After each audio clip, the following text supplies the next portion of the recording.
সিরাজ এবং রাবাদা যে স্পেলটা করলো অসাধারণ ভাই। বুলেট মারছে, বুলেট। সানরাইজ হায়দ্রাবাদের সংসারে মন নাই, তাদের শরীরে জুত নাই।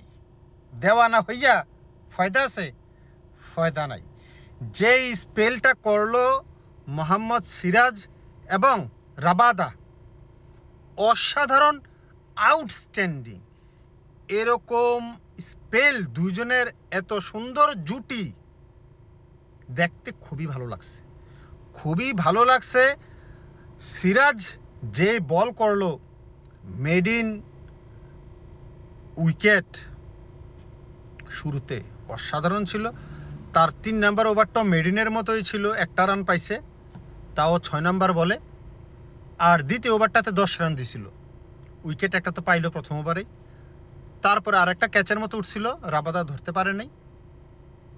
আর রাবাদা কন্টিনিউয়াসলি, ও মাই গড, কি বল করছে! মানে বলের পেসের কাছে গুজরাট টাইটান, কি বলে, সানরাইজ হায়দ্রাবাদের ব্যাটসম্যানরা একেবারে কিছুই দেখে না। খুবই ভালো লেন্থের পেস, 145-46, এবং সাথে সাথে গুড লেন্থ।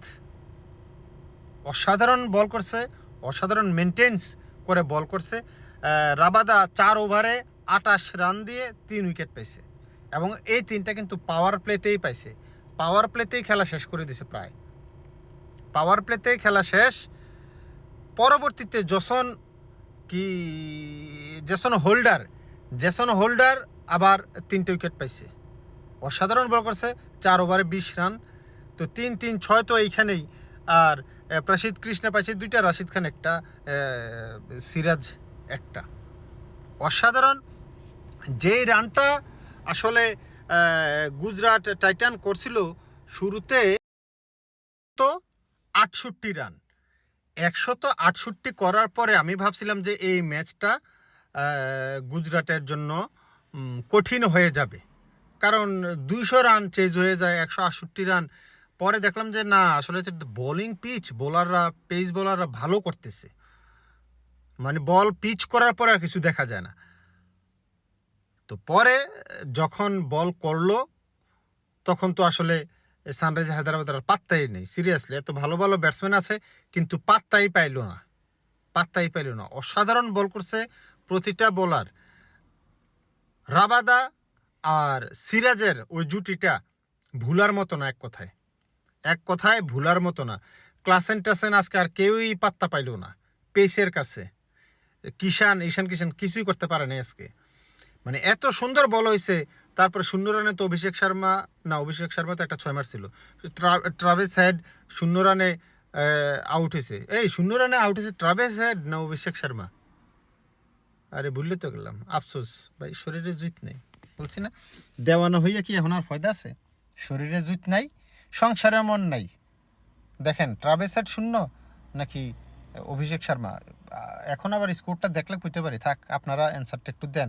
সবসময় ভিডিও দেখে থাকলে তো হবে না, কথাবার্তা দু একটা বলতে হবে, নাকি কমেন্ট দু একটা করতে হবে যে কে 0 রানে আউট হয়েছে। আপনাদের কাছে এই প্রশ্ন, লক্ষ কোটি টাকার প্রশ্ন।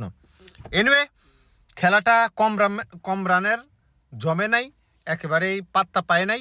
তবে পেস বোলিং দেখে শান্তি পাইছি পেস বোলিংয়ে। আজকে সারাটা দিন পেসারদের দাপট দেখলাম। ওই যে বাংলাদেশের নাহিদ রানা বল চোখে দেখে না, পাকিস্তান দাপট দেখলাম। একটা স্পেল করলো সে, অসাধারণ, আউটস্ট্যান্ডিং। 152 রানে ছিল তাদের 5 উইকেট। তারপরে 163 রানে অল আউট।